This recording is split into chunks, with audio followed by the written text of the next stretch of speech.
orang pelit paling mudah kena ilmu hitam.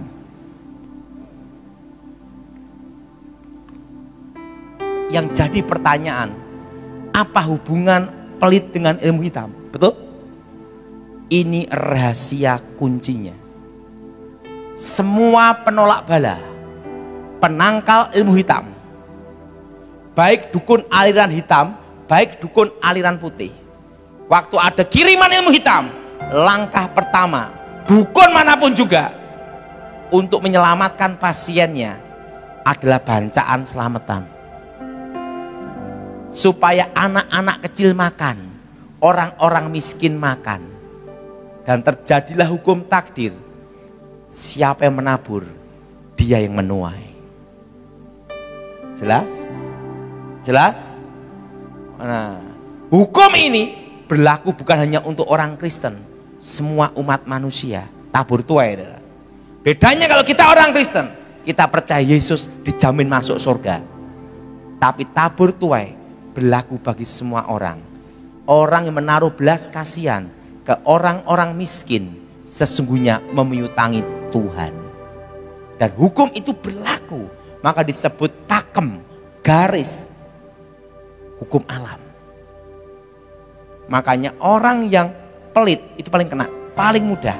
Semua penangkal penolak bala, coba perhatiin, semua aliran apapun, langkah pertama motong kambing, motong ayam, dimakan rame-rame. Betul? Supaya orang-orang miskin makan, terjadilah hukum takdir, tabur tuai. Suatu kali saya diajar nenek saya ilmu babi ngepet. Itu pantangannya ketemu orang Manado. Kenapa? Jadi rica-rica. Nah, waktu itu saya masih ingat. Ini pakai minyak teplok, tintir dari minyak tanah itu. Kalau apinya goyang-goyang itu bahaya. Tenang, aman. Begitu aman, sampai kain hitam.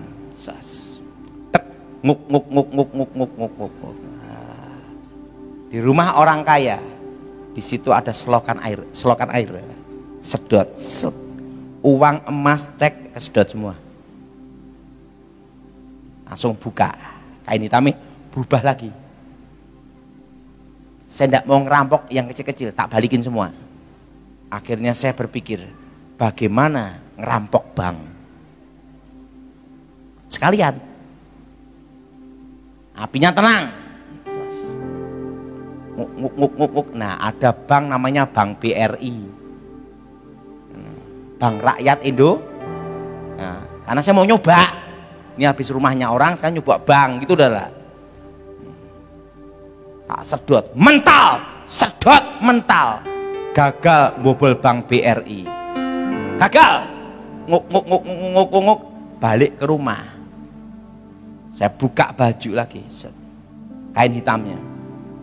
Kakek, kemarin saya berhasil bobol rumah sana. Ini saya bobol bank kok enggak bisa toh? Kakek saya ketawa cekikian. Dari Adam Hawa sampai kamu, ndak ada tuyul babi ngepet bobol bank kecuali kamu. Nah, setelah itu kakek saya guyu kekelen, dia ngomong gini, tahu ndak? Bank tidak bisa dibobol babi ngepet dan tuyul sampai tuyulin jengking. Loh kenapa? Karena di bank itu uangnya orang pelit dan murah hati kumpul jadi satu. Nggak bisa. Safety box-nya orang pelit, safety box-nya orang sosial kumpul jadi satu. Oh, yang bisa dikerjain tanah kuburan, mantra bumi sapitu itu untuk orang-orang pelit, orang-orang kikir, orang-orang sombong baru bisa dikerjain. Tapi kalau orangnya itu murah hati, suka nolong-nolong, jangan coba-coba mbok kirim. Apa? Kowe ngirim bangkrut, sing bangkrut kowe dhewe. Senjata makan tuan. Ilmu hitam kalau gagal, senjata makan tuan. Makanya ada namanya weton. Kenapa harus weton? Karena dipercaya di mana ia lahir itu titik kematian. Makanya orang yang punya ilmu gaib itu pantang untuk memberitahu wetonnya. Tapi kalau kita orang Kristen tidak ada pengaruh. Semua yang dijadikan Tuhan, semua hari itu baik. Amin. Jadi ingat. Nah, makanya saudara, orang kalau pelit paling mudah kena. Yang rata-rata kena itu orang pelit semua.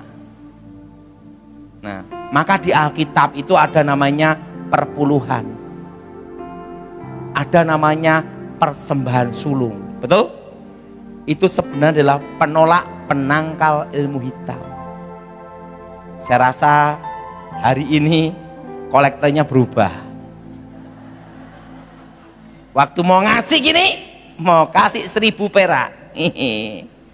Lihat belakang, nguk nguk nguk nguk nguk.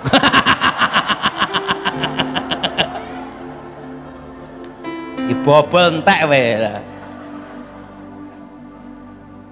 Itu garis takdir.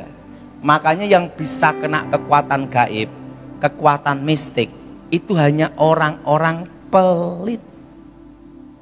Coba orang yang suka nolong, suka memberi, sejago dukun apapun, suruh nyoba, tidak mungkin bisa. Sejago apapun.